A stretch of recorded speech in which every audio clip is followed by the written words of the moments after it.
What's up guys, Mike here, the Detroit Borg with a look at the new HTC Nexus 9, which is Google's new flagship tablet for 2014, launching with Android 5.0 or Lollipop, which is a major redesign of the OS, which we're going to take a look at in this video. So this retails for $399 for 16 gigs or $479 for 32 gigs. So this is no longer a budget tablet like the Nexus 7 and Nexus 10 it's replacing. This kind of fits between those two tablets with an 8.9-inch display, so it's kind of filling the gap between both of them and does deliver some pretty high-end specs. So we have an 8.9-inch LCD IPS panel with a resolution of 1536 by 2048, which is good for 281 pixels per inch. We also have an 8-megapixel camera on the back with an LED flash, a 1.7-megapixel camera on the front, along with HTC Boom Sound stereo speakers. So that's front-facing stereo speakers, which is welcome on any tablet. We also have a 6700 mAh internal battery, which is non-removable, and we have lots of other features like 802.11ac Wi-Fi, NFC technology, as well as Bluetooth 4.1. Now internally, we have 2 gigs of RAM, we have a dual-core 2.3 GHz NVIDIA Tegra K1 with 64-bit processing, and a Kepler DX1 GPU with 192 cores, yes, 192 cores on the GPU. Alright, so let's go and crack into our packaging here, which is pretty minimal. You just have the 9 embossed on the front, and the Nexus 6 packaging is also identical. You just kind of flip it around and shrink it down, you get an idea what the Nexus 6 packaging is like. Of course, I will be reviewing the Nexus 6 in a future video. So you can see we have these bands surrounding the packaging to keep it sealed up, so we're going to have to slice that to get into it. So let's go ahead and do that right now. Alright, so let's go ahead and lift the lid. Very easy. And there we go. There we have our tablet tucked into its packaging cradle here. Just going to have to pull it up. And there we go. So you can see our tablet wrapped in plastic. Nexus on the back. Just says Nexus, not Nexus 9 or anything like that. And as you can see, this is the indigo black back panel. So let's go and peel off this wrapper. There we go. Slides right out. Got that nice soft touch back panel, very similar in feel to the Nexus 5 or the black Nexus 5 and the Nexus 7, the black Nexus 7.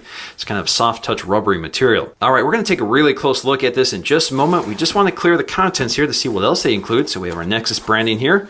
Then we have some paperwork here, very nicely done. So you can see we have our basic information, tells us about NFC, our power button, volume buttons, that sort of thing, very basic. Warranty safety guide.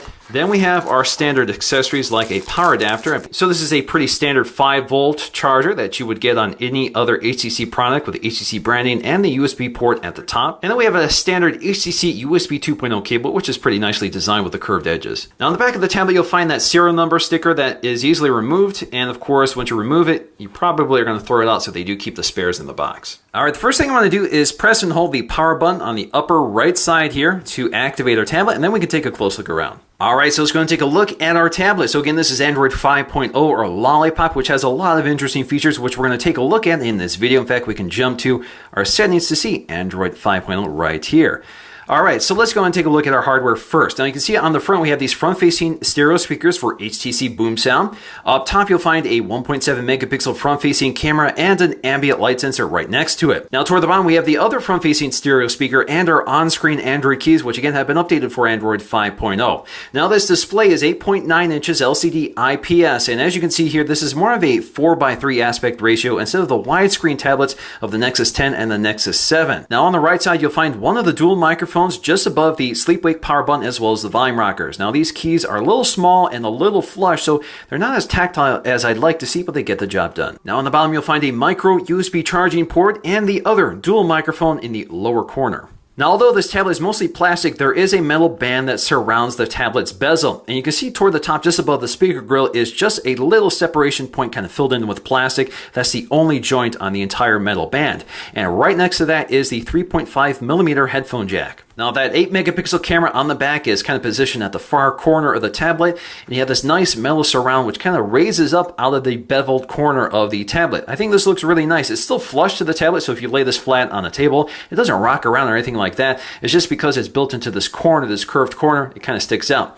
I think it's a nice detail. Now it's 8 megapixels, autofocusing, 1080p HD video, really nothing remarkable in terms of specs, but we do have an LED flash right below it. Now the back panel of course has our nice Nexus branding toward the center, and we have this nice soft touch rubbery material which feels really nice in the hand, adds to the gripability of the tablet, but of course it does show a lot of fingerprints. This was true of the Nexus 10, the Nexus 7, and other devices that features this sort of material design. Alright, so let's go and take a look at our tablet. So as you can see, we can now double tap the lock screen to wake it up. So that's a new feature with Android 5.0. Now you can see that we can expand our notifications on the lock screen, and you can interact with them. So you can expand them if they're eligible for such a thing, such as your email. You can also dismiss them by swiping them out of the way, and you can scroll them. You can also see we have a separate area just for Google Now cards, and you can clear them all if you want.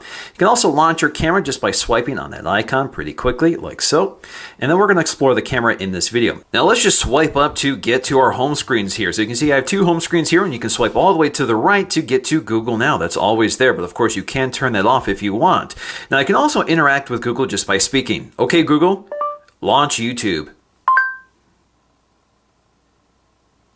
Now our drop-down notification shade has also been updated here, so you can expand notifications or collapse them. And as you can see, the more you have here, the more they kind of stack on top of each other and hide out of the way. So if you want to see them all, just scroll up. Again, you can see your Google Now cards right below it. And then you can clear them all by tapping this icon here, which is only visible until you scroll all the way up. Now you can also swipe down again to get to your quick settings. So that includes things like your screen brightness, which hides the drop-down shade until you're done setting it. You have your Wi-Fi and Bluetooth toggles, as well as a flashlight feature here, which is very nice and handy to have. And then you have your cast screen options, as well as your GPS location and airplane mode. You can also go up here to jump to your settings panel. As you can see, the settings panel has also been heavily updated. We'll take a look at that in just a moment. Now, if you want to get to quick settings right away, just use a two-finger swipe down gesture. It takes you right to that panel. Now from your notification shade, you can actually tap and hold on one of these notifications to see which app is pushing it. Then you can go to info to manage how that app behaves. So you can block the app, you can change its priority, that sort of thing. Now you can see in the upper right corner, we have multi-user mode, which you can quickly access here. So you can see I'm logged in right now,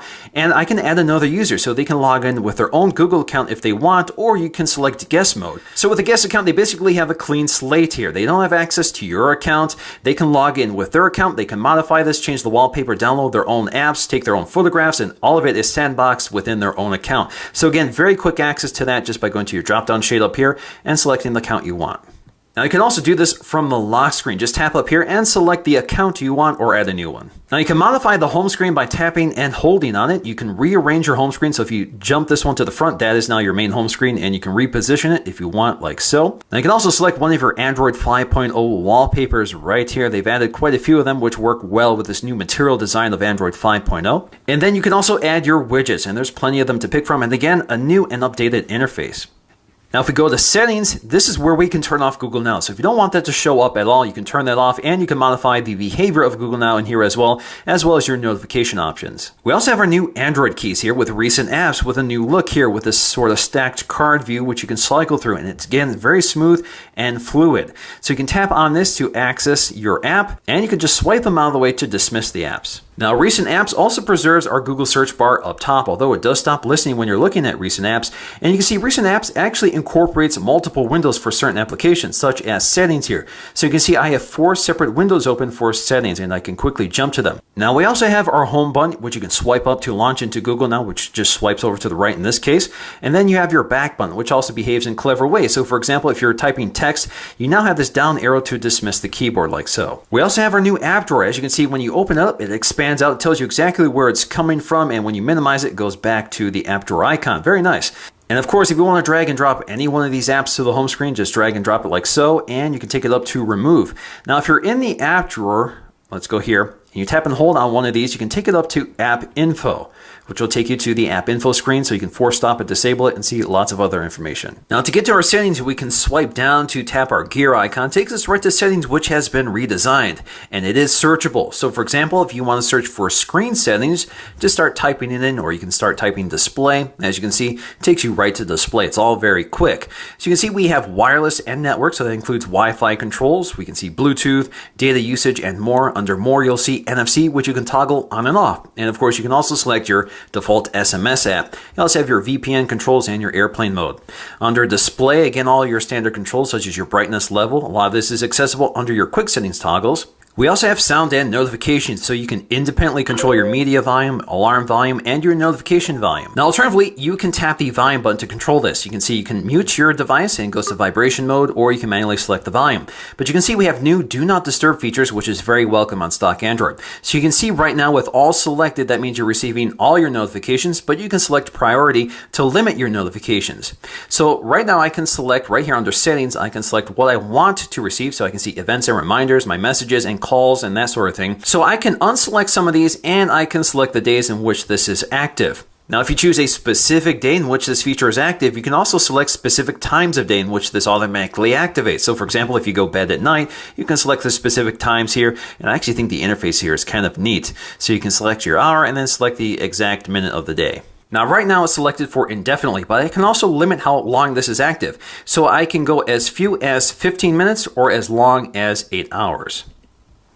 Now, under none, you receive no notifications at all. So you can select indefinitely or for 8 hours or all the way down to 15 minutes. So under storage, you can see how much space we're taking up and exactly what type of content is taking that up, as well as which user accounts are taking up the space.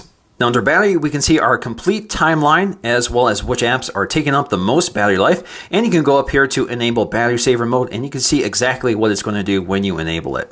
Now, as you can see in battery saver mode, you get these orange bars at the top and bottom. It dials back screen brightness as well as background data and CPU performance to preserve battery life for as long as possible. Now, if you want to go back to normal, just go up here to turn it off. We also have our apps manager, so you can see what's downloaded, what's running, and pretty much everything we're familiar with on previous versions of Android. You also have your users, so this is where you can manage your guest accounts. You can also see we have tap and pay options here as well. Under personal, we have our location, so you can see what apps are using your GPS location. Under security, you can see we have our screen lock option, so you can see swipe, pattern, pin, and password. Now, perhaps the most interesting feature under security is screen pinning, which is off by default. I've turned it on here. So let me show you exactly what this does. Now, this works with recent apps. So for example, let me go ahead and swipe this out of the way. You can see I now have a pin icon on the apps in recent apps. So if I select this app is now pinned if I accept it here. So let's go ahead and click start. So this means that you are locked to this app. You can't exit it. You can't interact with the drop-down shade or do anything else. So this works with any app. So you can imagine this is useful for kids. So for example, if you want to give them Netflix and you don't want them to exit it accidentally or do something else with it, just lock that app and you're good to go. Now to exit, all I have to do is tap and hold the back and recent apps key and it's deactivated. So under system, we have date and time settings, accessibility, and printing, as well as about this tablet. And as you can see, when you swipe up here, you get this little animation, which actually follows your finger. So kind of a nice detail. So if we go to about this tablet, we have Android 5.0. Just keep tapping on that. You get to the lollipop logo, which you can tap here to change the color. You can also tap and hold on it to launch into this Flappy Bird game. Now, you've heard me refer to material design earlier, and that's referring to the new Android 5.0 design theme, which is based upon creating an interface that has a tangible quality. Colors have a consistent tone and textures are very subtle, but almost look like origami paper, so it kind of has this real-world tangible feel. The other part of this design equation is motion and transition. So every action creates a transition that is designed to orientate the user, so they know where something is coming from and where it's going, instead of just appearing or disappearing out of nowhere. You can see this with the way the app drawer expands out, or the folders open up and contract, or the way things stack on top of each other, like recent apps and notifications. So this kind of gives you a sense of relativity and hierarchy. The transitions are very quick and smooth, so this added animation does not get in the way of pure performance. Now, every single Google app has been updated for material design, right down to the calculator, as you can see here. The clock app, again, much broader color, simpler design, looks very nice. You can see our Docs app as well. Again, you can see it's kind of a blue theme here. And then you can also see that the other Google Docs apps have been renamed. So we now have Sheets and Slides. And again, if you tap on that, again, you can see that green color. And we also have our Presentation or Slides app. Now, our calendar has also been updated here, and you can swipe between the different months and you'll get a different sort of material design theme surrounding it. Now, you can also see they've included Google Fit here for keeping track of your health information, which works great with Android Wear devices. You can also see all the Play Store apps have been updated with new icons and a new interface, again, taking advantage of material design. Now, one of the biggest changes here is the elimination of the email app, which is now integrated into the Gmail app. So that means you can add IMAP and POP3 accounts to your Gmail app. So for example, you can see my main account here, which I host myself, is integrated here, and it is an IMAP account. So if you go up here to add an account, You can see you can add IMAP or POP accounts and exchange accounts as well. Now, for the most part, most apps do not take advantage of the screen real estate on an Android tablet, but certainly Google apps do. So, for example, if you take a look at the email app, when you rotate it to landscape orientation here, you can see it adjusts with your email preview on the right side and all your emails on the left side. And of course, you can see your accounts on the left side as well. So again, it takes better advantage of all that screen. All right, so let's go and take a look at our camera app. So once again, we have an 8 megapixel camera on the back. Now the interface is pretty familiar here, so you can snap your photo with the shutter release on the right side here. So as you can see here, it takes the photograph, and as you can see, you get a little animation on the right side, which indicates that the gallery is to the right, and you can swipe back to get back to your camera. Now if you swipe in from the left edge, you get to your options. So you can see we have photosphere, panorama, lens blur, which basically focuses the subject in the background and blurs the background, and then you have video. Now you can also see that when you bring up this control panel on the left side, you get to your settings, and there's lots of options under here, including resolution. So you can change the resolution of the back and front-facing camera, as well as some other options such as manual exposure controls. You can also pinch in and out to zoom in on your scene. It's not the quickest. And you can also tap anywhere on the scene to change exposure and focus and snap your photograph. Now let's go and switch to our video mode here. And one of the nice features here is that if you're attempting to record video in portrait orientation, you get a little nanny reminder here telling you to rotate it back to landscape orientation. I wish all devices did this, so that's nice. So you can start recording your video, and you can tap anywhere on the scene to start taking photographs while recording video. Of course, you can also pinch in and out to zoom while recording video. Now, although this camera doesn't have optical image stabilization or other interesting tricks like that, it does deliver pretty decent results. So it's able to do a good job with exposure as well as color accuracy. It's also pretty quick, although the autofocusing mechanism can be a bit slow. It's pretty quick to take a photograph, so even if there's motion in your photograph, it does a nice job snapping it quickly enough so there is no motion blur. Now, video quality is also pretty good, and it does seem to be stabilized with software. So I'm able to get pretty smooth 1080p HD video outlets, and again, it does a pretty decent job with exposure, although it does have a tendency to overexpose some scenes. Now, this camera does feature continuous autofocus, although it spends a lot of time hunting around trying to find focus and can be very disruptive. So while panning around, you'll notice it a lot. All right, guys, Mike here at the Detroit Borg, testing out that front-facing camera, which is 1.6 megapixels, good for 720p HD video with a 2.4 aperture, so pretty wide aperture, lets a good amount of light in, seems to do a pretty decent job here. And then we also have those dual microphones for dual audio pickup. So a pretty decent camera overall. Now if you take a look at our Geekbench 3 scores on the Nexus 9, you can see it handily beats out the Nexus 10 and the Nexus 7 it's replacing. Of course, much more modern, much more powerful hardware on the inside. Now this is right up there with the iPad Air 2. You can see the single core score actually best or matches the iPad Air 2, although the iPad Air 2's multi-core score definitely beats out the Nexus 9. Now, in terms of performance, this device is smooth and quick with all those animations with a high frame rate. So this device just flies through its operating system. That's one of the benefits of stock Android. It's highly optimized for the hardware it's on. So definitely impressed overall with the system performance. Now, I have noticed some stalling here and there. Sometimes it hangs up. So for example, when I'm bringing up the drop-down notification shade, sometimes it freezes. Or when I'm bringing up an app from the app launcher, sometimes it's slow to respond. So there can be some hiccups here and there, but otherwise, this device is smooth and quick. Now, in terms of my battery life, I'm able to get about 3.5 hours to 4 hours out of this display at maximum brightness, and that's with some gaming involved, so that's pretty impressive. Now, of course, if you dial back your screen brightness, use less processor-intensive apps, use the camera a bit less, and use the power-saving mode, of course, you'll get a lot more mileage out of your battery. Now, once again, this display is 8.9 inches with 281 pixels per inch. Now, something like the iPad Air is 264 pixels per inch, while the iPad Mini is at 326. So this kind of slots between the two of them. So in either case, this is a really sharp, high-resolution display, and it's fairly bright. But there are some significant issues, and one of them is light bleeding. You can see it's evident no matter what you're doing. So if you look at the edge of the display, you can see there's quite a bit of light bleeding along the edge where the light source is. Now, this is kind of uncommon on higher cost tablets like this one. This is kind of a high-end tablet. You shouldn't see this too often. The other issue is just how uneven that backlight is. So for example, if you're looking at dark scenes, you can see there's uneven light bleeding along the edges, especially in one corner of the tablet. Now this could be a manufacturing issue with my version of the tablet, but I have noticed that in other reviews, this light bleeding is pretty common and consistent. Now while the display has its weaknesses, these speakers definitely don't. This is definitely the best sounding tablet you can get right now with these front-facing HCC boom sound speakers. They're loud and clear with a nice dynamic range. So let's go ahead and play a sample video to get an idea of how it sounds. Yes, you are. Yes, you are. You might have to decide between seeing your children again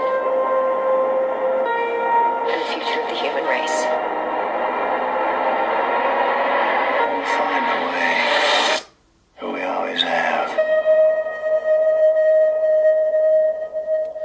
Now, in the end, the Nexus 9 does have a few strengths and weaknesses. In terms of its strengths, one of my favorite is its overall size. I think it's the perfect size for a tablet. It's not too big, it's not too small, and it makes the keyboard very comfortable to handle in any orientation. It's also got pretty decent cameras on the back and front, and it's really nice to have an LED flash built into the back, and we have fantastic audio thanks to those HTC Boom Sound front-facing stereo speakers, which makes this one of the best sounding tablets out there. Now, in terms of weak points, it comes down to the display and the build and construction of the tablet. Now, this feels like a budget tablet with soft, flexible materials on the back, which for me creak and pop and flex in strange ways, which generally doesn't feel very nice. And then the edges are kind of sharp and angular, doesn't feel as nice to handle as I'd like to see. But for me, the biggest weak point of this tablet is going to be the display. While it's sharp and bright with excellent color reproduction, it does have excessive light bleeding with uneven backlighting. So generally speaking, this is not what I expect to see on a tablet that costs $400 to $500 like a lot of competing tablets, which do a much better job with their displays. But in the end, if you're a hardcore fan of Android 5.0 and stock Android, there really is no better tablet option out there right now. Alright guys, so that's going to do for me in this video. Hope you enjoyed it. Thanks for watching, and I'll see you again in the next one.